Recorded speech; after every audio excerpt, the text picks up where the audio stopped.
শহীদদের, বিশেষ করে জুলাই বিপ্লবের শহীদ আবু সাঈদ, শহীদ ওয়াসিম, শহীদ আজহার, শহীদ শান্ত সহ বিপ্লবের 2000 শহীদ ভাই বোনদের বিশেষ করে আমরা দোয়া করব আমাদের এই সহযোদ্ধা, এই ক্যাম্পাসের বড় ভাই শহীদ উসমান হাদি ভাইয়ের জন্য আল্লাহ সুবহানাহু ওয়া তাআলা বাংলাদেশের সকল শহীদদের জান্নাতুল ফেরদৌসে মেহমান হিসেবে কবুল করবেন আল্লাহ আমিন। এই সাথে আমরা দোয়া করছি সকল গাজী ভাই বোনদের জন্য যারা তাদের হাত হারিয়েছে, পা হারিয়েছে, চোখ হারিয়েছে, এখনো পঙ্গু অবস্থায় আছে, এখন হাসপাতালে তাদের কাতরাচ্ছেন, আল্লাহ সুবহানাহু ওয়া তাআলা যেন সকল গাজী ভাই বোনদেরকে দ্রুত সময়ের মধ্যে সুস্থতা নিয়ামত দান করে আল্লাহ আমিন। আমাদের এই ক্যাম্পাস ঢাকা বিশ্ববিদ্যালয় ক্যাম্পাস, আজকে এই ক্যাম্পাসের মধ্যে কোনো ধরনের গণরুম নেই, কোনো ধরনের গেস্ট রুম কালচার নেই, কোনো ধরনের ক্ষমতার রাজনীতি নেই, মাসুল পাওয়ার পলিটিক্স নেই, খাওয়া খাওয়ার রাজনীতি নেই। তো এই যে ক্যাম্পাসটা পেয়েছি, এই ক্যাম্পাসটা পাওয়ার পেছনে আমাদের শহীদদের আত্মত্যাগ আছে। সে কারণে আমরা সবসময় এই শহীদদের কথা বলে স্মরণ রাখি। শহীদরা যে জন্য জীবন দিয়েছে তাদের আকাঙ্ক্ষা আলোকে আমরা আমাদের ক্যাম্পাসকে বিনির্মাণ করি, নতুন বাংলাদেশ বিনির্মাণ করি। এই বাংলাদেশ বিনির্মাণ করার জন্য ঢাকা বিশ্ববিদ্যালয়কে এক্সাম্পল সেট করতে হবে। ঢাকা বিশ্ববিদ্যালয় বাংলাদেশকে পথ দেখায়। বিগত সময়ে ঢাকা বিশ্ববিদ্যালয়ে বাংলাদেশের সকল আন্দোলনের পথ দেখিয়েছে। জুলাই বিপ্লব এই ঢাকা বিশ্ববিদ্যালয় থেকে শুরু হয়েছে। সুতরাং বাংলাদেশের সামগ্রিক অগ্রগতির জন্য এবং ক্যাম্পাসের একটা স্টেবল সিচুয়েশন বিরাজ করার জন্য আমাদেরকে সবসময় ঐক্যবদ্ধ থাকতে হবে। আজকে সেই ঐক্যবদ্ধ রাখার জন্যই, ঐক্যবদ্ধ বাংলাদেশের একটা মেসেজ দেওয়ার জন্য আজকে আমাদের ইফতার মাহফিল। এখানে আমরা সকল ছাত্র সংগঠনকে আমরা দাওয়াত করেছি। এখানে আমাদের বিশ্ববিদ্যালয় প্রশাসনের সর্বোচ্চ পর্যায়ে সবাই এসেছেন।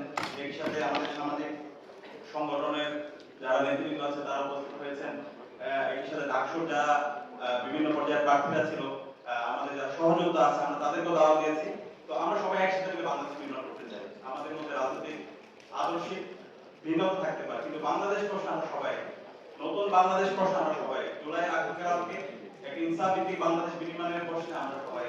তো সে কারণে এই গণতান্ত্রিক পরিবেশটাকে একটা স্থায়ী রূপে নিয়ে যাওয়ার জন্য আমাদের ঐক্যবদ্ধ থাকতে হবে। আমরা আশা করছি আমরা সবাই ঐক্যবদ্ধভাবে আমাদের কাজগুলো করে যাবো ইনশাআল্লাহ।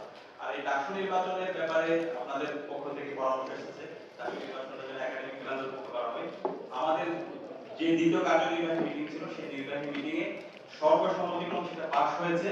আমরা ইতিমধ্যে বিশ্ববিদ্যালয় প্রশাসনের কাছে দিয়েছি এবং এটি ইতিমধ্যে একাডেমিক ক্যালেন্ডার যে কমিটি আছে সেখানে তালিকাভুক্ত হয়েছে এবং খুব দ্রুত সময়ের মধ্যে এটা তালিকা আকারে প্রকাশ হবে ইনশাআল্লাহ। এবং প্রতি বছর নির্ধারিত সময় ডাকসু নির্বাচন হবে। বাংলাদেশের শুধু ঢাকা বিশ্ববিদ্যালয় না, প্রতিটি ক্যাম্পাসে শিক্ষার্থীদের নির্বাচিত প্রতিনিধিরা ক্যাম্পাসে তারা নেতৃত্ব দিবে এবং যে গণতান্ত্রিক বাংলাদেশের আমরা স্বপ্ন দেখি সেটা শিক্ষার্থীদের নির্বাচিত প্রতিনিধির মাধ্যমে সেটা পরিচালিত হবে ইনশাআল্লাহ। তো সেই অধিকার নিশ্চিত করার জন্য আমাদেরকে ঐক্যবদ্ধ থাকতে হবে। ডাকসুর জায়গা থেকে আমরা সেটা কথা দিচ্ছি ইনশাআল্লাহ, আমাদের জায়গা থেকে আমরা সেই কাজ করে যাব এবং বিশ্ববিদ্যালয়ের শিক্ষার্থীরা এবং সবাই মিলে আমরা আগামী যে ডাকসু নির্বাচন এবং একটা সুন্দর নির্বাচনের মাধ্যমে শিক্ষার্থীদের নির্বাচিত প্রতিনিধিদের হাতে আমরা আমাদের দায়িত্ব হস্তান্তর করে যাবো ইনশাআল্লাহ। একই সাথে ডাকসুর যখন আমরা দায়িত্ব নিয়েছিলাম আমরা বলেছিলাম আমরা এখানে কেউ নেতা না, আমরা হচ্ছে প্রতিনিধি। শিক্ষার্থীদের কাজ হচ্ছে আমাদেরকে প্রশ্ন করা, আমাদেরকে নিয়ে নির্মূল পর্যালোচনা করা, আমাদের কাছ থেকে কাজ করে যাওয়া এবং আমরা সেই জায়গা থেকে আমরা প্রতিনিয়ত চেষ্টা করছি। কাজ করতে গিয়ে অনেক ভুল করছি, ভুল করলে আপনাদের কাছে ক্ষমা চেয়ে আমরা নিজেদের সংশোধন করার চেষ্টা করছি। মানুষকে ভুল হতেই পারে, আমরা আপনাদের পরিবারের অংশ। একই সাথে আমরা এটা বলতে পারি আমাদের চেষ্টার জায়গায় কোনো কম নেই, আমরা চেষ্টা করছি এবং ইনশাআল্লাহ আলহামদুলিল্লাহ গত 5 মাসে আমরা প্রত্যেকটা জায়গায় আমরা যতটুকু ইস্তেহার দিয়েছি আমরা সবাইকে সাথে নিয়ে প্রত্যেকটা প্রবলেম আমরা রেজ করার চেষ্টা করেছি এবং ইতিমধ্যে আমাদের বিশ্ববিদ্যালয় থেকে আপনারা জানেন 2841 কোটি টাকার একটা অধিকতর উন্নয়ন প্রকল্প কাজ শুরু হয়েছে। এই প্রকল্পটা যদি বাস্তবায়ন হয় ইনশাআল্লাহ আমাদের সাহায্য নিয়ে, তাহলে বিশ্ববিদ্যালয়ে আপনার আবাসন সংকট থাকবে না ইনশাআল্লাহ।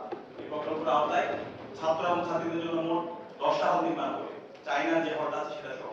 তো ইনশাআল্লাহ এই আবাসন সংকট যদি ঢাকা বিশ্ববিদ্যালয়ে না থাকে তাহলে এই ক্যাম্পাসে আর কোনো মৌলিক সংকট থাকবে না। এটা হচ্ছে মূল সংকট। আবাসন সংকট দিয়ে গণরুম কালচার তৈরি হয়, গেস্টরুম কালচার তৈরি হয়, শিক্ষার্থীদেরকে গোলামের মতো করে ব্যবহার করা হয়। তো সে আর ফেসিবাদী আমলের যে রাজনীতি, ছাত্র রাজনীতি, সেটা আমরা ফিরে যাওয়ার আর কখনো আমরা সুযোগ দেব না। সে পথে আমরা চিরতরে বন্ধ করে দেব ইনশাআল্লাহ। তো সেটার জন্য আমাদের এই প্রকল্পটা বাস্তবায়ন করা দরকার। এই প্রকল্প বাস্তবায়ন করার জন্য আপনাদের সহযোগিতা দরকার, বিশ্ববিদ্যালয় প্রশাসনকে প্রেসার ক্রিয়েট করা এবং সঠিক সময়ে যে নির্ধারিত রোডম্যাপ দেওয়া হয়েছে সেই সময়ের মধ্যে যেন কাজ শেষ হয়, সেটার জন্য আমাদেরকে সর্বোচ্চ কাজ করতে হবে। একই সাথে বিশ্ববিদ্যালয়ে আপনারা দেখতে পেয়েছেন সেন্ট্রাল মসজিদের এটা আমাদের জায়গা থেকে বিশ্ববিদ্যালয় প্রশাসনকে বলেছি প্রায় 65 বছর পরে এই মসজিদের সংস্কার কাজ হয়েছে এবং এটার একটা পূর্ণাঙ্গ একটা কমপ্লেক্স হবে, যে কমপ্লেক্সের মধ্যে সকল ধরনের আধুনিক সেবা থাকবে এবং মেডিকেল মেডিকেল সেন্টার এর আগে অনেক ভাইদের নিয়ে কাজ করেছে এবং সবার সার্বিক সচেতনতা মেডিকেল সেন্টারের উন্নয়ন হয়েছে। এবারে আমরা ইতিমধ্যে বলেছি আমরা প্রতিনিধি শিক্ষার্থীর কাছে জবাবদিহি করতে চাই। সেই জবাবদিহিতার অংশ হিসাবে আমরা ইতিমধ্যে 4 মাসে কি কাজ করেছি সেটার একটা সনদ আমরা বের করেছি এবং আমরা প্রতি মাসে আমাদের কাজের আপডেটগুলো নিয়ে শিক্ষার্থীদের মুখোমুখি হবো, শিক্ষার্থীদের তথ্যে ভয় ভয় যাবো এবং শিক্ষার্থীদের কাছে জবাবদিহিতা করবো। শিক্ষার্থীরা হচ্ছে আমাদের লোক এবং শিক্ষার্থীদের যে আকাঙ্ক্ষা তাদের পথে ছাড়া লাগে একটি আমরা স্বপ্নের ক্যাম্পাস ফিরিয়ে আনবো ইনশাআল্লাহ। তো আমরা আশা করছি আমাদের ঢাকা বিশ্ববিদ্যালয়ে যে গণতান্ত্রিক যে পরিবেশ শুরু হয়েছে তৃণমূল পর্যায়ে সেই পরিবেশটা আমাদেরকে ছড়িয়ে দেওয়া দরকার। আমরা নির্বাচন পরবর্তী সারা দেশে বিভিন্ন ধরনের সহিংসতা দেখতে পাচ্ছি, তৃণমূল পর্যায়ে বিভিন্ন ধরনের সংঘাত হচ্ছে। আমরা সবাই অনুরোধ করবো যে আমরা সবাই ঐক্যবদ্ধ হই ফ্যাসিবাদের বিরুদ্ধে, খুনি হাসিনার বিরুদ্ধে এবং এই জুলাইয়ে যারা গণহত্যা চালিয়েছে তাদের বিচারের প্রশ্নে যেন আমরা সবাই ঐক্যবদ্ধ হবে এবং নতুন বাংলাদেশ নির্মাণের জন্য সবাই যেন আমরা ঐক্যবদ্ধ থাকি এবং আমাদের কমন এনিমিকে ঠিক করে আমরা ঐক্যবদ্ধভাবে আমাদের এই বাংলাদেশের নির্মাণ করি।